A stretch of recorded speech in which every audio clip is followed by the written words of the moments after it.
I'm Marcus James, a recruitment specialist at Skills Provision. Today, I'm going to cover the subject of hiring international workers in China. China's overall labor market is in flux. Traditional, labor-intensive sectors continue to automate rapidly, while policymakers push hard into smart manufacturing and AI, moves that lower headcount in some areas but raise the bar on skills in others.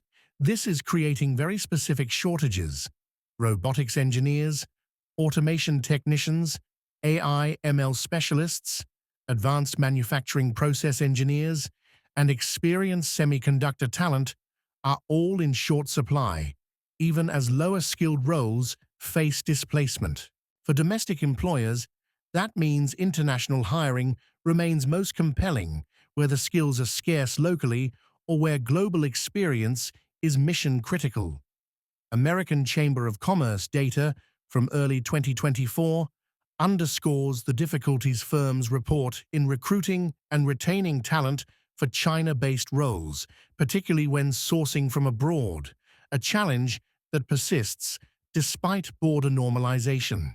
China has swung the door much wider for short-term visa-free visits from dozens of countries, extending or expanding unilateral visa-free entry through to at least December 2025.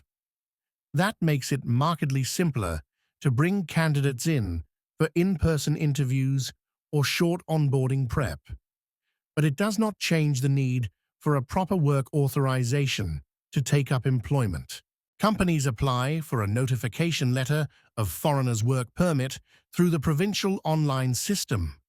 The candidate then applies for the Z visa at a Chinese mission abroad. Most consulates require verified degrees, employment letters proving the usual minimum of 2 years relevant experience, and a clean criminal record, often notarized and legalized to the mission's specification. Some posts also ask for a medical check, others do this post-arrival. Any inconsistency in titles, dates, or document formats is a common reason for delays or refusals. On entry, the employee completes the medical exam if needed, registers residence locally, converts the Z visa to a work-type residence permit, and finalizes social insurance registration. With the new digital arrangement, the work permit is managed online and tied to the e-Social Security card. Paper card issuance has ceased, though some on-site submissions may still be requested by local bureaus. China's system is national, but interpretation differs by city. First-tier centers, Shanghai, Beijing, Shenzhen, usually process A/B-tier applications more predictably, but they can be stricter about documentation proofs and background verification. Smaller cities may be flexible in some aspects, but less familiar with edge cases. Transferring a work permit between employers inside China must be completed within the residence permit validity. Lapses can force a full reapplication from overseas. Practically, this means coordinating release letters, cancellation, transfer formalities, and timing of the new notification letter to avoid gaps. Official rules are strict and local practice unforgiving. Degrees and police clearances must often be notarized and legalized in the issuing country. Inconsistent legalization sequences or using the wrong notarial body can add weeks. HR teams should map the exact chain for each candidate's jurisdiction and start early. More consular posts now ask for authenticated background documents. Misstatements are grounds for bans. Titles and dates on reference letters should match the CV and corporate records precisely. Moving CVs, interview recordings, or assessment data out of China triggers China's data regime.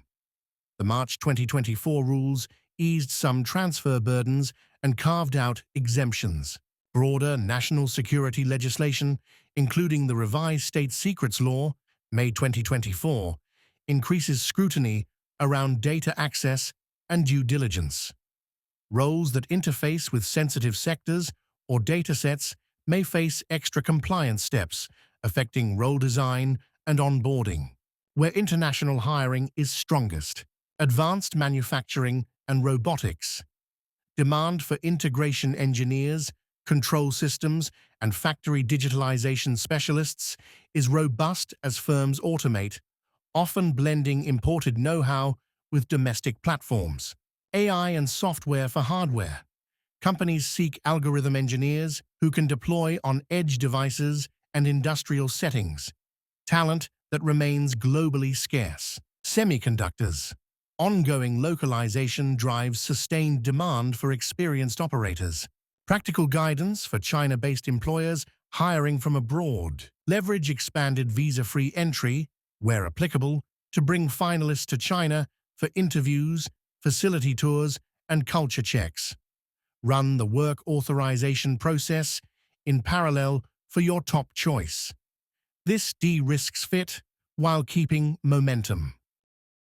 Issue candidates with a document pack that spells out degree, legalization steps, police clearance rules, and reference letter templates.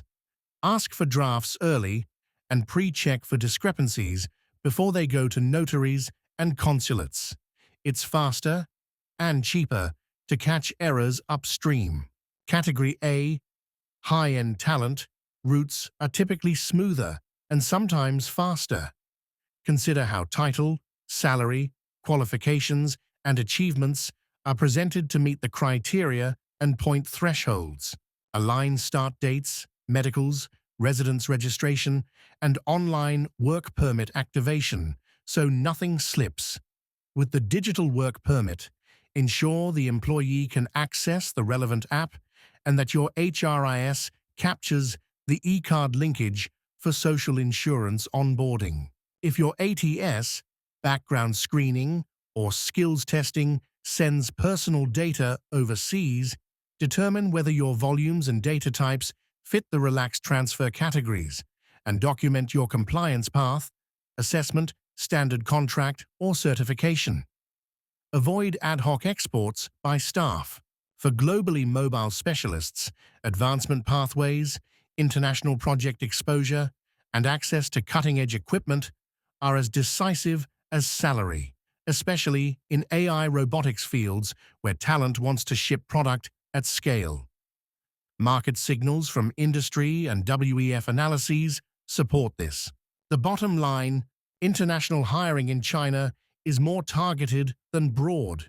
The country's policy stance now welcomes short-term visits and has digitized core work permit administration, reducing some friction. Yet the substance of work authorization remains rigorous, and documentation, local interpretation, and data transfer compliance are the day-to-day hurdles HR teams still feel. For local companies, the winning approach is to aim internationally where the capability gap is real.